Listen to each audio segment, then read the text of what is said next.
The night wind screamed across the Montana plains, dry and sharp, carrying with it the scent of dust, cold, and loneliness. The moon hung low, a silver coin in the endless black sky. Caleb Boone, a rancher in his mid-30s, rode slowly along the old fence line that separated his ranch from the open prairie. His horse, Whisper, snorted in the chill, the breath rising like smoke in the air. Caleb wasn't a man who went looking for company. He lived alone on a spread of land big enough to lose a man in. Folks in the nearest town, Claymore, said he'd been that way ever since his wife and little boy died 6 winters ago. He didn't talk much, didn't drink much either, just worked the land and kept to himself. That night, he was riding home from the cattle auction when something caught his eye, something white flickering by the fence post, half a mile from the main trail. At first, he thought it was a loose piece of cloth, maybe an old tarp caught on a wire. But then he heard it, a sound that froze him to his bones. A whimper, weak but human. He pulled the reins tight, Whisper stamping nervously in the dirt. Caleb dismounted, his boots crunching against the hard ground. He walked closer, one hand resting on the butt of his revolver. This was still wild country, and danger didn't always come on 2 legs. Then he saw her, a girl no older than 16, tied to the fence with coarse rope, wrists raw and bleeding. Her hair was tangled, her dress ripped and caked with mud. Her face was swollen and bruised. The left side of her lip was cut open. Caleb's heart clenched.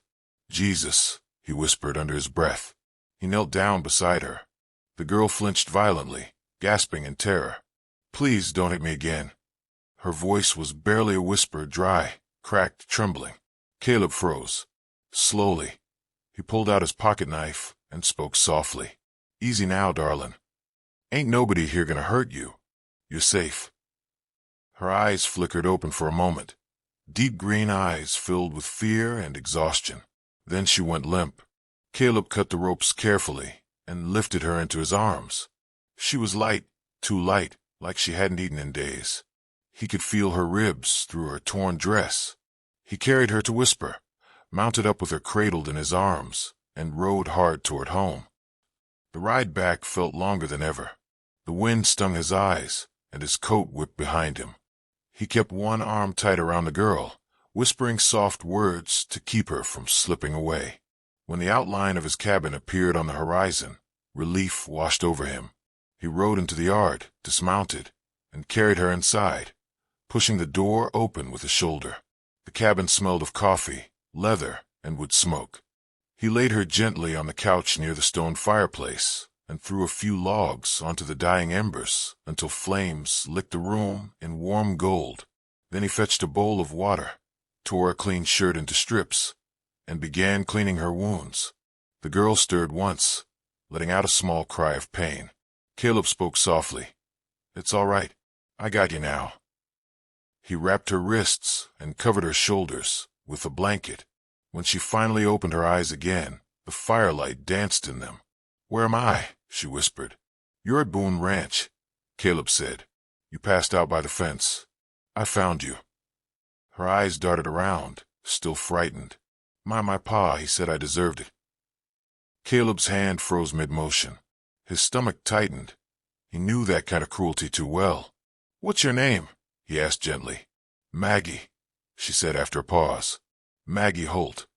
"Well, Maggie Holt," Caleb said quietly. "Looks like you're safe now. You'll stay here till you're well. That's all you need to worry about." She gave a small nod, then drifted back to sleep. Over the next few days, Maggie barely spoke.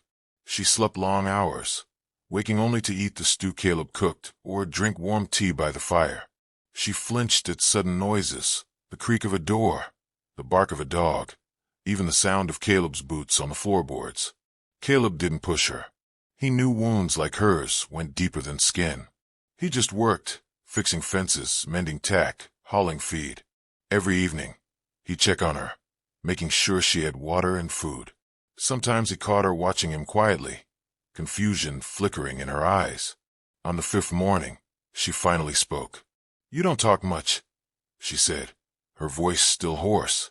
Caleb looked up from his coffee. "Guess I forgot how." She frowned. You live out here all alone?" He nodded. "Just me and the land. That's enough." Maggie stared into her bowl for a moment. "Must get mighty lonely." Caleb smiled faintly. "Not as lonely as you'd think." For the first time, she smiled back, a small, fragile smile that made him feel something he hadn't felt in years. Hope. That afternoon, while Caleb was brushing Whisper outside the barn, he heard the sound of distant hooves. He looked up. A man in a dark coat rode toward the ranch, broad shoulders, unshaven face, cold eyes under a black hat. Caleb's gut turned. He rested his hand on his revolver. When the man stopped at the fence, his grin was mean. "You got something of mine, Boone," he said. Caleb didn't answer. "Say what you came to say." "That girl, Maggie, she's my daughter. She ran off, got herself stupid, so I had to teach her a lesson." Caleb's blood boiled. "You left her to die." The man spat. "My family, my rules." Caleb took a slow step forward, eyes cold as iron. "You listen here. You ever come near her again, I'll make sure you ride home without a leg to stand on." The man sneered. "You think you can keep her?" Caleb leveled his stare. "I don't think, mister. I know." After a tense pause, the man turned his horse. "You'll regret crossing me, Boone. Mark it." Then he galloped off into the dust. Maggie had been watching from the window, trembling. When Caleb came inside, she whispered, "He'll come back." Caleb placed a hand gently on her shoulder. "Not while I'm breathing, he won't." That night, Maggie couldn't sleep. She heard the wind howling outside, the shutters banging softly. She tiptoed into the main room, where Caleb sat by the fire, staring at the flames. "Why did you help me?" she asked. He didn't look up. "Because someone should have helped me once, but no one did." Her eyes softened. "You lost someone." He nodded slowly. "My wife and boy. Fever took him. After that, I just kept breathing. Not living." She stepped closer. "Maybe now you can start living again." He looked at her then, really looked, and something inside him stirred. "Maybe," he said quietly. Outside, the wind carried their silence across the dark plains. Weeks passed. The bruises on Maggie's skin faded, but the ones in her heart took longer. She began to move with more confidence, feeding chickens, sweeping the porch, even laughing sometimes. Caleb found himself watching her, smiling without meaning to. His home didn't feel so empty anymore.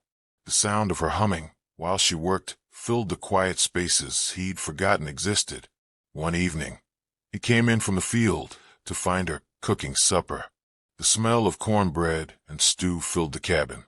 "You're full of surprises," he said with a grin. She smiled shyly.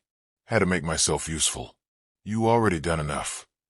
He sat down, tipping his hat back. "Ain't about owing, Maggie. This is your home now, far as I'm concerned." Her eyes filled with tears. "Nobody's ever said that to me before." But peace in the West never lasts forever. Late one night, a storm rolled in, wind screaming, rain hammering the roof like bullets. Through the roar, Caleb heard it, hoofbeats. He grabbed his shotgun and stepped onto the porch, lightning flashing across the plains. 3 riders approached, their outlines jagged in the storm. At the front was Eli Holt, Maggie's father. Caleb called out, "You best turn back, Holt. Ain't no welcome for you here." Eli laughed, the sound sharp as thunder. "You took what's mine, Boone. Now I'm talking her back." Inside, Maggie clutched her blanket, eyes wide. She stepped outside despite Caleb's warning. "Pa, please. Just go. I ain't coming back with you." Her father spat. "You ungrateful brat. I raised you, fed you, and this is how you repay me." Caleb stepped between them. "You don't get to talk to her like that. Not anymore." Eli's hand twitched toward his revolver. "Move, Boone. Try me." Caleb growled. Lightning flashed. The world went white for an instant. Then gunfire. The sound cracked through the storm. Horses reared. Maggie screamed. When the smoke cleared, Eli was on the ground, clutching his leg, bleeding. Caleb stood above him, chest heaving. "Next time you raise a hand to her," Caleb said coldly, "I won't aim so low." Eli snarled. but his men pulled him onto his horse. They disappeared into the rain, leaving only mud and silence behind. Inside, Maggie trembled by the fire. Caleb sat down heavily beside her. "You could have killed him," she whispered. Caleb sighed. "Wouldn't make you safe. Sometimes mercy's harder than killing." Tears spilled down her cheeks. "I don't want to be alone again." He pulled her close, his voice rough with emotion. "You ain't alone, Maggie. You got a place here. You got me." As spring came, the ranch bloomed again. Maggie planted wildflowers near the porch, yellow and white against the dry soil. Caleb built her a small room of her own beside the kitchen. Every evening, they sat on the porch, watching the sunset paint the sky in gold and crimson. "You ever think about leaving?" he asked one evening. She smiled faintly. "Where would I go? The world out there already forgot me." He looked at her, eyes soft. "Not me. I remember." She leaned her head against his shoulder. "Then I reckon I'll stay." Months later, people in Claymore began to whisper about the girl who came back from the dead and the cowboy who gave her a home. They said she saved him from his ghosts, and he saved her from her past. And when travelers rode past Boone Ranch at sunset, they sometimes saw them sitting together on the porch, a man and a girl, quiet and content, watching the plains stretch endless and free. The lonely cowboy, who once had no one, had finally found his family, and the girl who'd been beaten and abandoned had finally found her forever home.